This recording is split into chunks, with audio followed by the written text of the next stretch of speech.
Good morning, Brew Daily Show. I'm Neal Freyman. And I'm Toby Howell. Today, reservations are so scarce at fancy restaurants, they're going for thousands of dollars on the secondary market. Then the TikTok divestment bill has been signed by President Biden, but what comes next? It's Thursday, April 25th. Let's ride.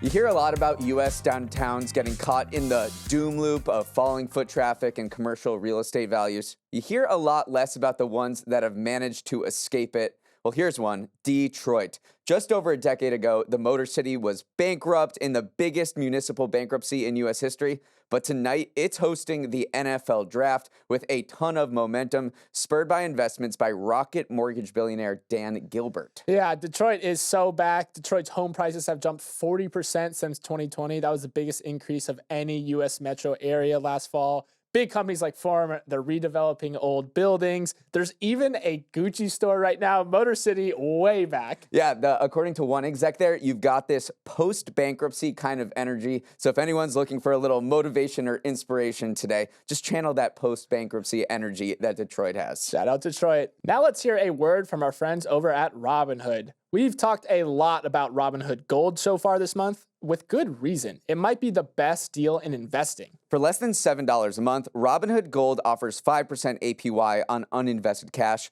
a 3% match on retirement contributions in your IRA, and access to Morningstar stock reports and advanced data that will normally cost you over $35 a month. I'm no math guy, but it certainly seems like $35 a month is more than $7 a month. You're a whiz, Toby. Plus, if you grab the Robinhood Gold Card, you get 3% cash back across the board. Give me that math, Toby.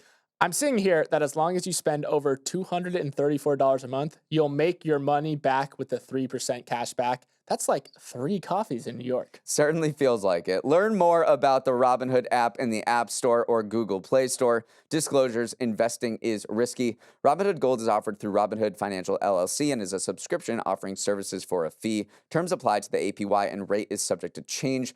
Limitations apply to the retirement match. Robinhood Gold Card is subject to credit approval. Terms apply to the card and the rewards program. More info in the description of this podcast. So as expected, Congress passed a new bill that gives TikTok's Chinese parent company ByteDance 9 months to sell the platform or face a ban in the U.S. Joe Biden also signed it into law yesterday. But now things do get complicated. TikTok CEO Shou Chew said in a video that, rest assured, we aren't going anywhere, showing that the app plans to put up a fight.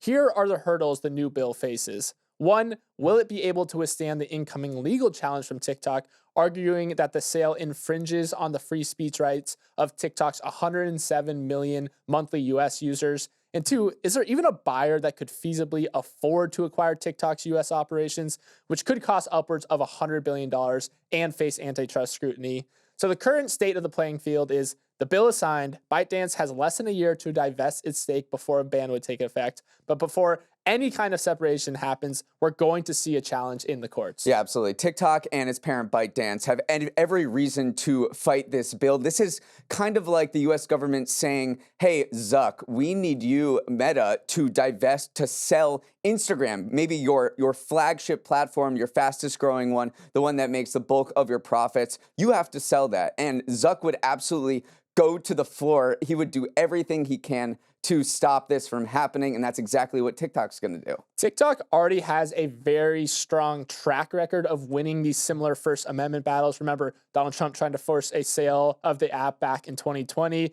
Judges blocked that because it's basically a no-no under the First Amendment. And then Montana tried to ban TikTok in the state last year because of its Chinese ownership, but a different federal judge ruled against that for similar reasons.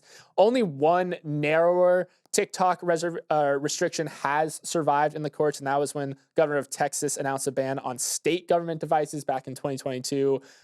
And that has survived just because it is a much more narrow application of the law. So if you just go through the track record of how TikTok has done in the courts, they've done pretty well so far. Right, but here's what the Biden administration is going to say. We're not banning TikTok. We're just asking you to divest from it, and we're giving you 9 to 12 months to do that. So we're not banning you at all. We're just regulating a commercial transaction, and we do it all the time. The FTC blocks M&A. We've tried to stop Microsoft from blocking Activision Blizzard. Blizzard. We also have this national security apparatus that blocks foreign companies from taking over American ones. And right now, they're looking into Nippon Steel taking from a Japanese ally, taking over U.S. Steel. This is just a part of doing business in America because we have to protect our national security interests. And that's exactly what we're doing with ByteDance and TikTok. So this is just par for the course. We have to protect our security first and foremost. Right. And TikTok's playbook too here is maybe they don't need to full out win in the courts. They just need to slow this down enough, because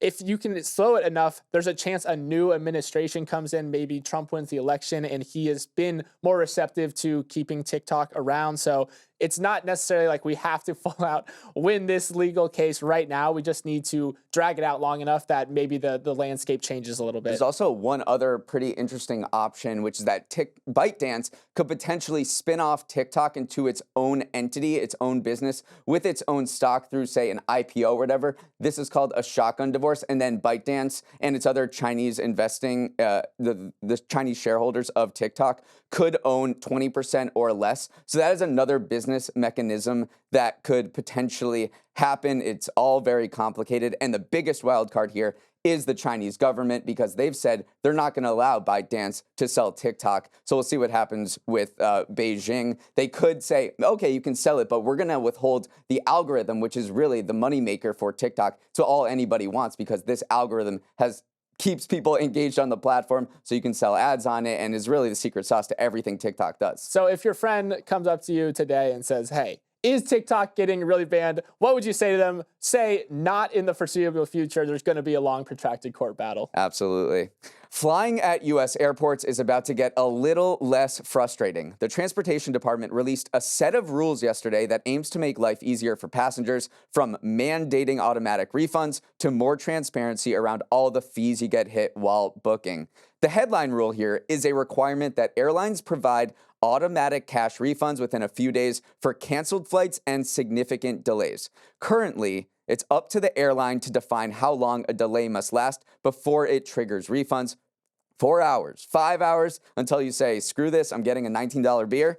The new rules remove that wiggle room with a clear timetable. A significant delay that leads to refunds lasts 3 hours on domestic flights and 6 hours on international ones. And when that happens, airlines must send you a refund within 7 business days. Before, the burden was on passengers to secure a refund by filing paperwork or making that painfully long phone call to a customer service agent. Toby, this is unequivocally good news for consumers. It absolutely is. I saw a few TikTok edits yesterday saying, like, apologies, Pete Buttigieg, the transportation secretary. I wasn't familiar with your game, because this is a big win for consumers. Also, under these new rules, the refunds don't just stop at the actual ticket prices. You also get refunds of checked bag fees if they weren't delivered within a certain time frame. Also, if the internet connection on a plane isn't working, you'll get refunds based off of that. So it really went to the back to the drawing board and said, what are all the annoying fees that you have to deal with? What are all the annoying parts of flying, especially when you get delayed, that consumers are dealing with, and how can we make it less annoying? And it looks like they did that. So airlines, how are they responding to these rules?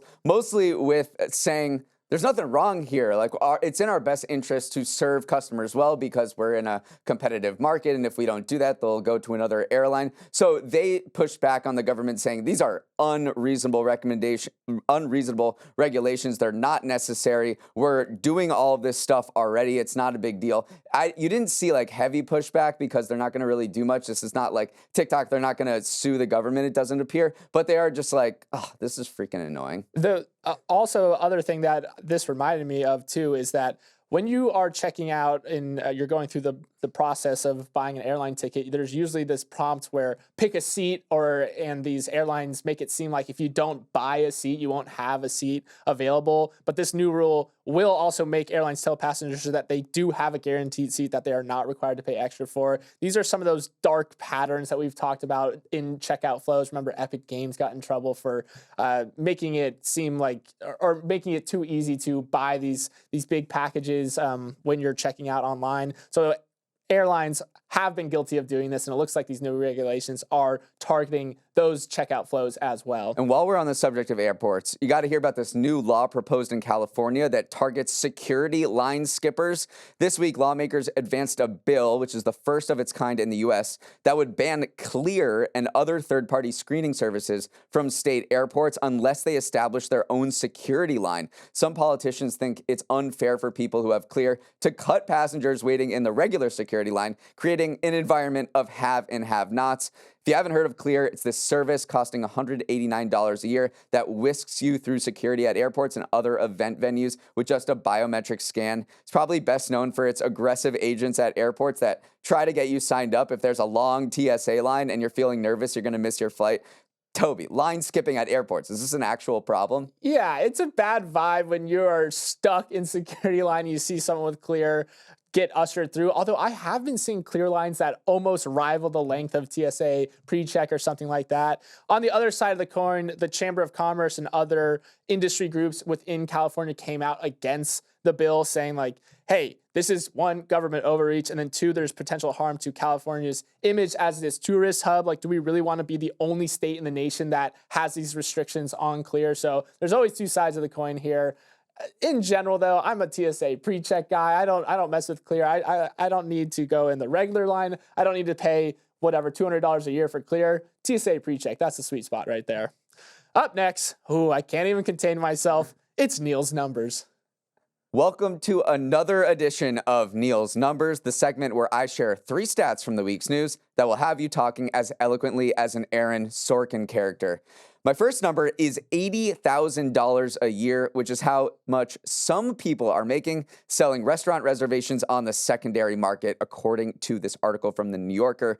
Yes, there really is a SeatGeek for everything. Restaurants, especially the super fancy ones, are in such high demand these days that an ecosystem of entrepreneurs, has formed to create an economy around dinner reservations. One of them is a sophomore at Brown University who regularly uses fake phone numbers and email addresses to make reservations. He says that sometimes the person picking up the phone at the restaurant recognizes his voice, so he switches into falsetto to sound like a girl. He made $70,000 last year doing this, by the way. Lubricating the secondary market for reservations is a site called Appointment Trader, which allows people to buy and sell reservations for everything from doctor's appointments in Beverly Hills to private shopping experiences at the Hermes store in Paris. And business is booming. Appointment Trader cleared almost $6 million in reservation sales during the past 12 months, more than double from the last year. Toby, a side hustle where you hustle for sides. Can't get any more poetic. That was very well done. I do think that there are some holes in this story because this was being passed around a lot of my group chats yesterday saying, one, how is this person who is calling these restaurants, this sophomore from Brown University, getting those reservations in the first place? Because for instance, like Polo Bar, which is one of the ones that he says he calls so many times that they started to recognize his voice, they don't have reservations available to just call up. So I don't know how he's necessarily, maybe he's posing as a famous person because a lot of these sites a lot of these reservations get swapped or picked up by bots, which are these just very high frequency things that check and refresh websites and then buy them themselves. So there's a little bit of holes. I don't understand how it's getting from that person to the secondary market because it's still hard to snag that reservation. It is, but they open up, 2 weeks in advance. They'll say, we're going to allow reservations 2 weeks in advance at 10 a.m. And there is, it's not a Taylor Swift Eras Tour ticket. There is 5 to 6 minutes where you can get on the phone with somebody or go on their website and get a reservation. But to me, this story just speaks about how hot dinner is as just a cultural activity now. There was one poll during COVID that people responded saying they missed going out to dinner more than they missed hanging with friends and family. And so you've got this huge surge in demand for just going out to eat, enjoying this experience economy, especially at super fancy places. And it's really the scarcity of it all that makes it even more appealing to be able to get into this exclusive club has created this insane secondary market where certain reservations, not just dinner, but just getting the reservations, are going for over $1,000. Paul Graham, the founder of Y Combinator, famous investor and founder, he quote tweeted the snippet from this article and said, "There is a missing startup here. Restaurants should be making this money, not scalpers." He was saying you could use paid reservations as a way to almost displace the Rezzies and the open tables of the world, because clearly there is intense demand. But Resy actually initially rolled out a system where they were charging reservations. They would charge about 10% of a diner's check for reservations. Got immediate pushback. A lot of people said, like, listen, not everything should be purchasable. Like, sometimes you just, it shouldn't be like a pay-to-play system wherever you go. So I do think some enterprising young person read this article and said, all right, I'm going to make a multi-million-dollar company based off this exact system right here. My second number is $1.7 million, which is what a single public restroom in San Francisco was projected to cost. Heard about this? Back in 2022, San Francisco was endlessly mocked when news broke that a project to build a public restroom in Noe Valley's town square would cost $1.7 million. For many, it symbolized the Byzantine bureaucracy and suffocating red tape of San Francisco, the most expensive city in the world to build in. Even Governor Gavin Newsom chimed in, saying a single small bathroom should not cost $1.7 million. Well, fast forward to last Sunday, and the bathroom was finally opened. The good news is that it ended up costing a lot less than $1.7 million, and that's because private companies stepped up to the plate. One donated a modular bathroom, while another covered the architecture and engineering work. The total cost of this bathroom wound up being $200,000, mostly in labor, which is encouraging news, Toby, because $1.7 million, that's a lot of waste for a little waste. That's a lot of toilet paper. So you become a laughing stock for spending $1.7 million on a toilet, but then you get in and the pricing actually comes out to $200,000. What do? Obviously, you throw a big party and celebration. You have a party with brown cupcakes, local librarians handing out free copies of children's book called Everyone Poops, and an MC that calls himself the Grand Poobah, telling jokes he said he got from his 7-year-old nephew. So I really do like how San Francisco ended up embracing the negative headlines, saying like, hey, we got this bathroom done. Let's throw a party for it. Yeah, but I don't think it resolves any of the problem because companies kind of stepped in. The actual public initiative here, the proposal of the 1.7 million bathroom, was still a thing. And if these companies had not stepped up and essentially donated the bathroom and just paid a few workers to construct it, then it still would have cost a lot of money. So it's this permitting, this agency approval is still there. So yeah, you can celebrate a little bit, but I would still say there hasn't been much change in what led to this in the first place. So I'd be very skeptical that this might not happen in the future. For my final number, Taylor Swift's latest album, The Tortured Poets Department, has been out for just about 1 week. And what it lacks in musical variety, it makes up for in listenership records. Because here's some breaking news. Taylor Swift is very popular. On Spotify, Tortured Poets became its most streamed album in a single day in history, in less than 12 hours after its release. It also became the first album on the platform to receive more than 300 million streams in a single day ever. For comparison, Spotify's previous single-day record holder was Beyoncé's Cowboy Carter, which got 300 million streams in its first full week of release. Now on to vinyl, where Taylor truly has no peer. She broke her own record for the most sales of a vinyl album in a week with 700,000 LP copies sold, and she did it in just 3 days. Maddie Healy could never. I know everyone has their take on whether this album is good, Toby, but what's not debatable is that it's a blockbuster commercial success. Can you imagine if the album was good, how big it would be?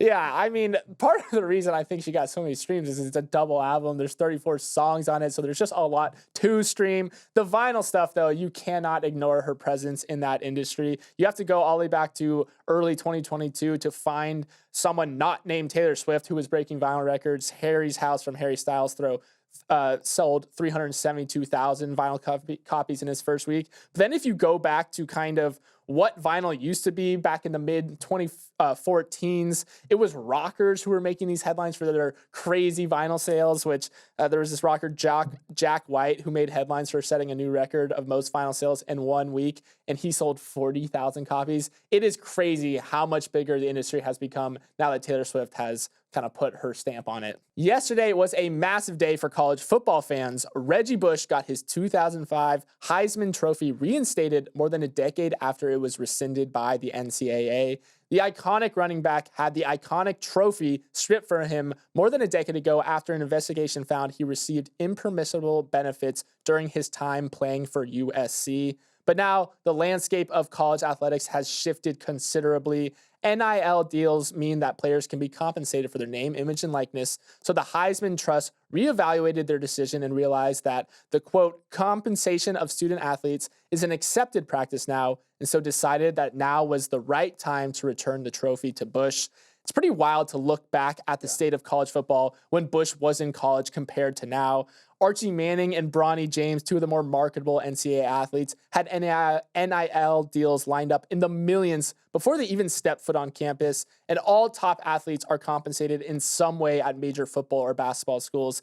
It just feels right that Reggie has this award back now. Yeah, there was a huge campaign to get Reggie Bush back this Heisman. It's just crazy to look back at when he was playing and the very tight sensitivity around athletes getting any money. And now we're in a new era, 2024, where, yeah, people are getting millions of dollars before even entering college. Jack Golke of Oakland University is literally filming TurboTax commercials hours after he finished a game in March Madness. It's just unrecognizable to the college landscape that Reggie Bush played in. So there was there's a big push by Reggie Bush and a bunch of other Heisman Trophy winners, and he had this big campaign to get him his Heisman Trophy back because he said, look what happened in college athletics. We are in a new paradigm. In 2021, athletes were allowed to be compensated for their name, image, and likeness. There was also this Supreme Court ruling that opened the door for student athlete compensation. So those two things, NIL and the Supreme Court ruling, has just changed college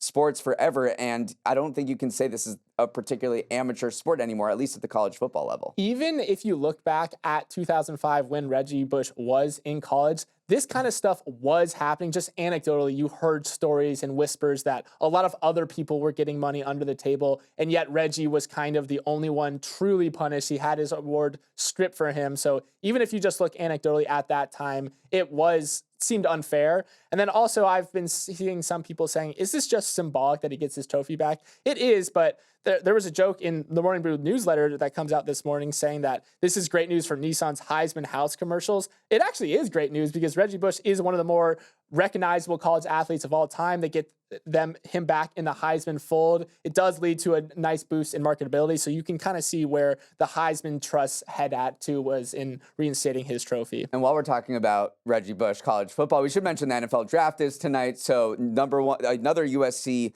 player, Caleb Williams, is expected to go number one overall to the Chicago Bears. And what's interesting about this draft, it's very top loaded with quarterbacks. So it's not inconceivable that the first four picks could be all quarterbacks. And all four quarterbacks are going to go over to the Gucci store that we know is in Detroit now and load up on Gucci bags. Let's finish up by saying if you're listening to Morning Brew Daily in South Carolina right now, you probably need to crank the volume because the cicadas are emerging and it's likely getting loud. Some South Carolina counties have become so overrun with their mating calls that residents are calling the sheriff's office wondering where the unexpected sirens or roars are coming from, and complaints are only going to grow. This year, the U.S. is getting hit with a double whammy of the pests. Brood XIX and Brood XII are emerging together for the first time since 1803. The once-in-millennium double brood event means trillions of the bugs are emerging underground along the eastern seaboard this month. The collective might of their songs has been likened to jet engines firing. Anyone who gets too close often needs to wear earmuffs to protect their hearing.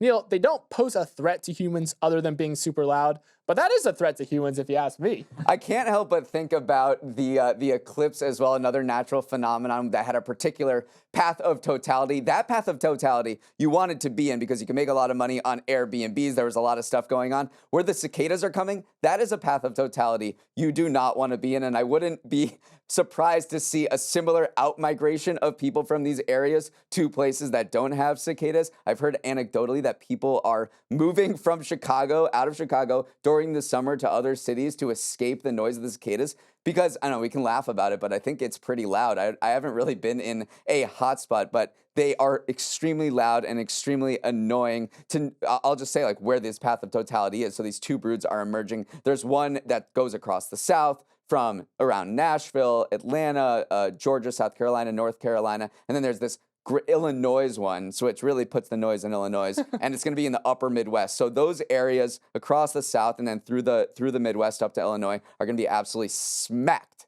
I was also digging into how do these brews work? Like, what is the natural explanation for why they emerge from the ground? And no one really knows. It's been a mystery for so long, figuring out how they all seem to know when is the right time to emerge. There's around 15 cicada broods that at any given time are incubating underground, and scientists always try to figure out what is it that sets them off and decides that they're going to emerge right now. Some of it has to do with temperature. It needs to be above 64 degrees underground in order for them to emerge.